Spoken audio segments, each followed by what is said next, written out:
You know that moment when a player goes down and before the physio even gets there, you just know.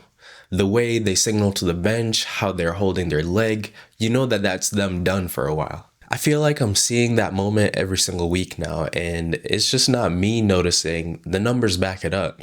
Something's breaking in how we're treating players' bodies. I started looking into this when Gavi went down 2 seasons ago. 21 years old, ACL just gone. Playing for Spain in a Nations League match that, let's be honest, nobody really cared about. And I remember thinking, this kid should be entering his prime right now. And it's not just him. Pedri kept getting injured. Then I noticed Bukayo Saka was out, Kai Havertz, and these aren't 32-year-old bodies winding down. These are kids in their early 20s. So I went down the rabbit hole on this, and what I found is, I don't know, it's genuinely concerning. Okay, so let me tell you about hamstrings specifically because this is where things get weird. Last season in the Premier League, and I didn't know this until I looked it up, there were 163 hamstring injuries, which on its own sound like it's a lot, but the thing is, that's a 25% increase from the previous few years. That means that every single game week, on average, 4 players grabbed the back of their leg and knew that their next few weeks were gone. And it's not just little tweaks either. 85 of those injuries kept players out for more than a month. That's a 64% increase in serious hamstring problems. I found this quote from a physio who used to work at Chelsea, and he said that the grade 1s and 2s are gone. We don't really see a return in 10 days anymore. Think about what that means. The minor hamstring strains that used to be ice it, rest a week, maybe you're fine, they don't exist in modern football. Everything's more than a month out now. From the little I remember from physiology class, I know that hamstrings fail when muscles are overworked, overstretched, or fatigued.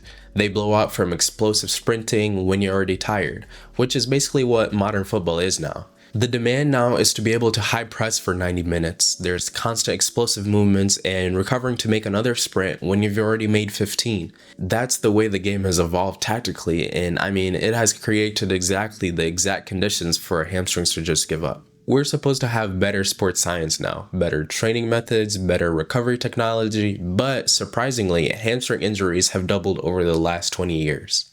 Look, as a fan, I want more football. More Champions League? Great. International tournaments filling the summer? Sure. But somewhere along the way, the calendar just became genuinely absurd and we all just accepted it.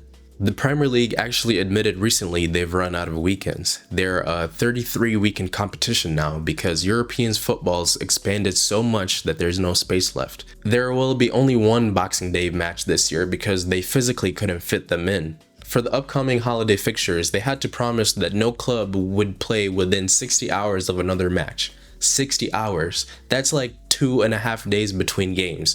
My legs hurt 2 days after playing 5-a-side. These guys are doing it at Premier League intensity. What sent me further down the rabbit hole is that it might not actually be about total minutes played. Manchester City and West Ham had the lowest injury rates over the last 3 seasons, but they ranked top 5 for minutes played.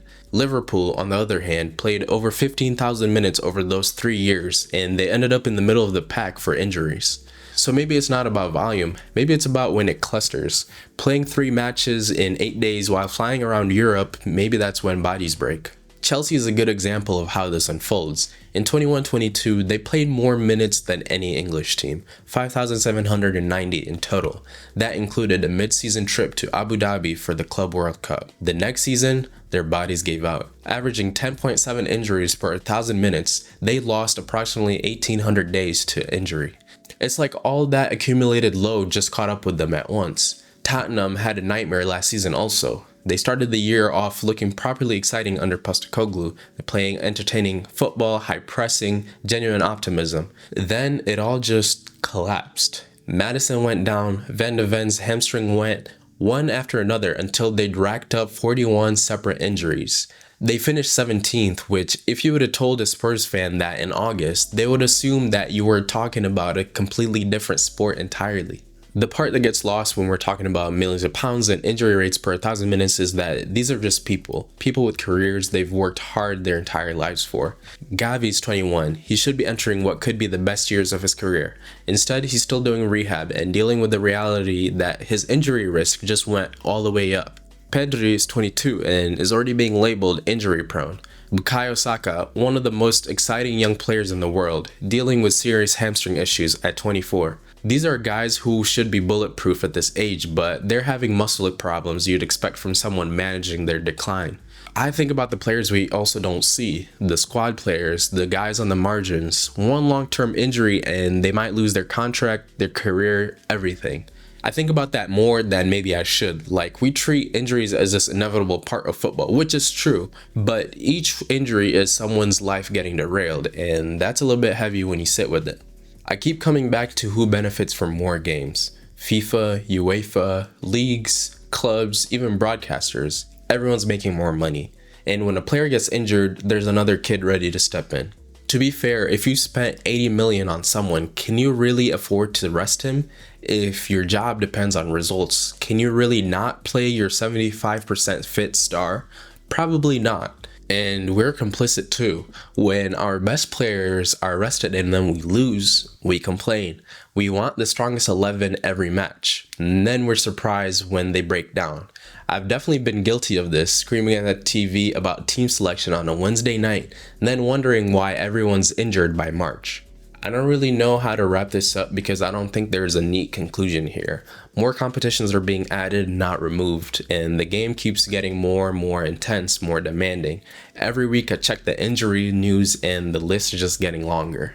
So maybe this is what elite sport looks like now, and we all just need to make peace with it. Maybe the physical demands of modern football are just fundamentally incompatible with player longevity, and that's the trade-off we've made.